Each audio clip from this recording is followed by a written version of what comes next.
हाँ जी दोस्तों, हमारे चैनल काफ़ी सार पर आपका बहुत बहुत स्वागत है। आज हम पढ़ेंगे ठाकुर शिव सिंह सैगर।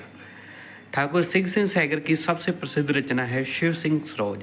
ये हिंदी साहित्य के इतिहास में आता है, एक ऐतिहासिक ग्रंथ है शिव सिंह सरोज। ठीक है, इसका जो दूसरा संस्करण है वो 1883 ईस्वी में छपा था।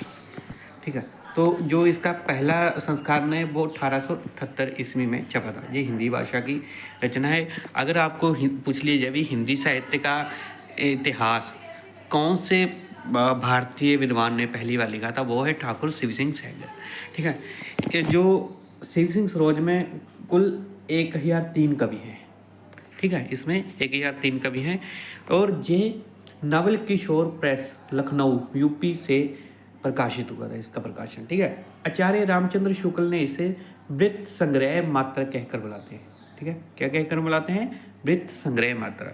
और ठाकुर शिव सिंह सैगर हिंदी का पहला कवि पुष्प पुंड या पुष्पदंत को मानते हैं। ठीक है, इन तीनों में आ जाएगा।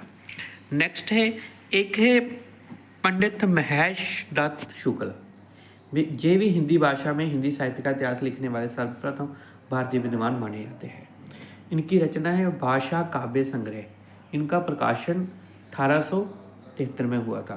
यदि आपको एग्जाम में दोनों का नाम एक साथ आ जाए कि हिंदी साहित्य का इतिहास लिखने वाले प्रथम भारतीय विद्वान कौन है, उनमें से पंडित महेश दत्त शुक्ल का भी नाम आ जाए और शिव सिंह सैगर का भी नाम आ जाए, तो आपने महेश दत्त शुक्ल पर ही टिक करना है। ये लिखा है परीक्षा में, यदि दोनों नाम आए तो महेश दत्त शुक्ल पर टिक करना है। अगर महेश दत्त शुक्ल का नाम नहीं है तो ठाकुर शिव सिंह सैगर लिखना है। ठीक है, नेक्स्ट जो हमारे जो लेखक है हिंदी साहित्य का इतिहास लिखने के, वो है जॉर्ज अब्राहम ग्रिसन। ठीक है, डॉक्टर किशोरीलाल गुप्त। डॉक्टर किशोरीलाल गुप्त सच्चे अर्थों में हिंदी साहित्य का सर्वप्रथम इतिहास जॉर्ज अब्राहम ग्रिसन, जो कि अंग्रेज विद्वान थे, उनके द्वारा लिखा गया जे मानते हैं। इनकी रचना का नाम है the modern vernacular literature of northern Hindustan, यानी कि इसका हिंदी नाम अगर ट्रांसलेट किया जाए तो हिंदुस्तान की आधुनिक भाषा का साहित्य ये कहा जाएगा। सबसे पहले जो ये ग्रंथ है एक विशेषांक के रूप में छपता था एक पत्रिका में। उसका नाम था प्रकाशन की the Royal Asiatic Society of Bengal की पत्रिका में विशेषांक के रूप में पहली बार कब छपा था? 1888 में। और पूरी पुस्तक एक स्वतंत्र पुस्तक के रूप में 1889 में छपा था ये। ठीक है, इसमें कुल 952 कवि हैं।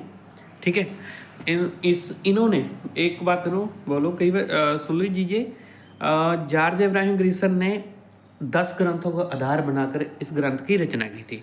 अगर इस ग्रंथ के अध्याय पूछ लिया जाए तो इस ग्रंथ के 12 अध्याय हैं। ये याद करना, ये अक्सर पूछ लिया जाता है एग्जाम में। और आचार्य रामचंद्र शुक्ल ने इसे बड़ा वृत्त संग्रह मानते हैं। ठीक है, और पूछ लिया जाता है एग्जाम में कि बड़ा वृत्त संग्रह आचार्य रामचंद्र शुक्ल किसे मानते हैं, वो जॉर्ज ग्रिसन की जो ऐतिहासिक रचना है उसको। और इन्होंने भक्ति काल को हिंदी साहित्य का स्वर्ण काल बोला है। ठीक है, अब हमने कर लिया ये दोनों कवि जो कौन लेखक ये हैं, जॉर्ज अब्राहम ग्रिसन और ठाकुर शिव सिंह सैगर है। इन्होंने यानी कि आचार्य रामचंद्र शुक्ल ने इसे वृत्त संग्रह मात्र माना है और इसके ग्रंथ को क्या माना है? बड़ा वृत्त संग्रह। आगे हम पढ़ेंगे विश्व बंधु नेक्स्ट वीडियो में। हमारे चैनल को सब्सक्राइब कर लें और वीडियो को ज़्यादा से ज़्यादा शेयर करें।